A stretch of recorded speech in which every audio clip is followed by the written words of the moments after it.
walls, but it really means inlets of the sea, and it's one of these things that the army making the maps got confused with, and they put down the word walls. So when you say I come for walls, you feel as if it's sticking in your mouth because you come for was. Anyway, that had a fundamental effect on me, being brought up in a pretty crafting fishing community all my childhood. When I came away to Edinburgh, where I bide now, and I'm bidding for 50 years, I found Edinburgh really quite awe-inspiring and quite scary. And of course, I had to be careful who I spoke because I had to speak English. We learned to speak English at school, of course. We had to be bilingual and not be rude. But I did miss not being able to speak in my own way. I think when I realised later on that the chances of me getting home was likely brawly slight, I thought, I found a release in writing in Shetland dialect. It was actually a bit difficult to write in the dialect because we never learned to read or write it. It was kind of mainly spoken. There was a dictionary, there was ways of writing it, but we never learned it formally, so we had to kind of just manage ourselves. But anyway, I started writing subversively in Shetland dialect. And then, as I wrote more and was moving among folk interested in poetry, then they became aware of that. And I found that they quite liked it, and that was really quite strange. I thought they would find it awful queer. So I wrote more and enjoyed doing that. And as time's gone on, I'm writing more and more. I would say no, I read it half and half, maybe even more as half in Shetland dialect, or Shetlandic, and the rest in English. And it's been translated into all kind of languages, which to me seems bizarre and extreme. I thought I might read this poem. It's mostly in English, because it's about the relationship between language and dialect.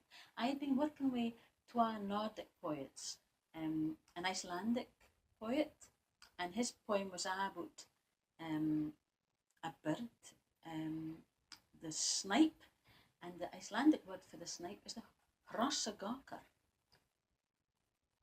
and the Shetland word for it is horsgok. And I've been working with a Norwegian poet, Hegri Hoyden, which is a bird called the heron, and the Shetland word for a heron is a hegri. And I thought that was quite interesting. Anyway, it starts off in English. It's a kind of a manifesto. Spelling it out. It's the way a cat fawns, a bird flaunts, a dog recoils and whimpers. It's the way a cricket chooses from his bag of... A whale sends a long-distance message.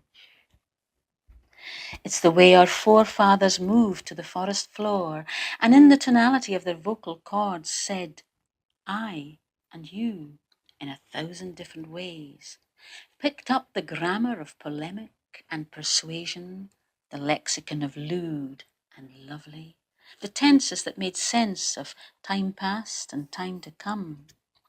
It's the borders that cornered the limits of language, patois or pidgin, colloquial or Kailyard, vernacular or slang. It's the famous thesaurus that suggests 3 meanings for dialect, other than dialect and language: speciality, unintelligibility, and speech defect. It's the funding that flows from decisions. It's the boundaries and commissions that decide Norwegian, but only if pronounced pub.